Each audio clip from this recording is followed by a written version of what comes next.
ನಿಜವಾಗ್ಲೂ ನನಗೆ ಅವಮಾನ ಆಗ್ತಾ ಇದೆ. ನಾನು 400 ಕೋಟಿ ಕೇಳಿದ್ 40 ಕೋಟಿ ಕೇಳಿದೀನಿ. ಅದ್ರಲ್ಲಿ ಗುಂಡಿ ಮುಚ್ಚಕ್ಕೆ ನನ್ನ ಏನು ಮಾಡಿದ್ರಿ 44 ಲಕ್ಷ ಕೊಡ್ತೀವಿ ಅಂತ ಹೇಳಿ, ಸಾರಿ 77 ಲಕ್ಷ.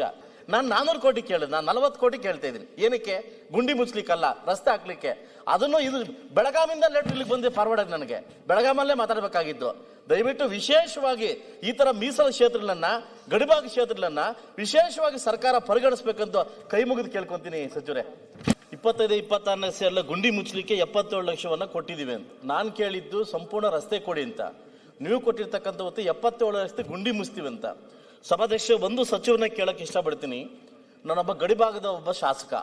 ಒಂದು ಕಡೆ ಒಂದು ಮದನಪಲ್ಲಿ ಕ್ಷೇತ್ರ, ಇನ್ನೊಂದು ಪುಂಗನೂರು ಕ್ಷೇತ್ರ, ಇನ್ನೊಂದು ವಿಕೋಟ ಕ್ಷೇತ್ರ, ಇನ್ನೊಂದು ಚಂದ್ರಬಾಬು ನಾಯ್ಡು ಮುಖ್ಯಮಂತ್ರಿಗಳ ಕ್ಷೇತ್ರ. 4 ಕ್ಷೇತ್ರದ ಅನುಗುಣವಾಗಿ ನನ್ನ ಕ್ಷೇತ್ರ ಇದೆ. ನಿಜವಾಗ್ಲೂ ನನಗೆ ಅವಮಾನ ಆಗ್ತಾ ಇದೆ. ಆ ಕ್ಷೇತ್ರಕ್ಕೂ ನನ್ನ ಕ್ಷೇತ್ರಕ್ಕೆ ಹೋಲಿಕೆ ಮಾಡ್ಕೊಂಡಾಗ ತುಂಬಾ ಅವಮಾನ ಆಗ್ತಾ ಇದೆ. ಇಂಥ ಗಡಿಭಾಗ ಕ್ಷೇತ್ರಗಳನ್ನ ವಿಶೇಷವಾಗಿ ಸರ್ಕಾರ ಪರಿಗಣಿಸಿ ನಾನು 400 ಕೋಟಿ ಕೇಳಿದ್ 40 ಕೋಟಿ ಕೇಳಿದೀನಿ. ಅದ್ರಲ್ಲಿ ಗುಂಡಿ ಮುಚ್ಚಕ್ಕೆ ನನ್ನ ಏನು ಮಾಡಿದ್ರಿ 44 ಲಕ್ಷ ಕೊಡ್ತೀವಿ ಅಂತ ಹೇಳಿ, ಸಾರಿ 77 ಲಕ್ಷ.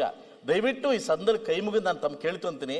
ಇಂಥ ಕ್ಷೇತ್ರಗಳನ್ನ, ಏನು ಗಡಿಭಾಗ ಕ್ಷೇತ್ರಗಳನ್ನ ವಿಶೇಷವಾಗಿ ಪರಿಗಣಿಸಿ ನಮ್ಮಂತನ್ನು ಉಳಿಸ್ಬೇಕಂತ ಸಚಿವರಲ್ಲಿ ಮತ್ತೆ ಕೇಳ್ಕೊತಿದ್ದೆ ಸಚಿವರೇ. ಒಂದು ಕಡೆ ತಮಿಳುನಾಡು, ಒಂದು ಕಡೆ ಆಂಧ್ರ, ಈ ಒಂದು ಮಧ್ಯದಲ್ಲಿ ಸಿಕ್ಕಾಕೊಂಡಿದ್ದೀನಿ.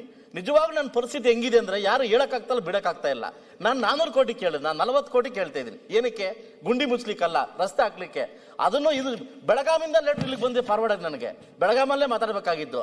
ದಯವಿಟ್ಟು ವಿಶೇಷವಾಗಿ ಈ ತರ ಮೀಸಲು ಕ್ಷೇತ್ರಗಳನ್ನ, ಗಡಿಭಾಗ ಕ್ಷೇತ್ರಗಳನ್ನ ವಿಶೇಷವಾಗಿ ಸರ್ಕಾರ ಪರಿಗಣಿಸಬೇಕಂತ ಕೈ ಮುಗಿದು ಕೇಳ್ಕೊಂತೀನಿ ಸಚಿವರೇ.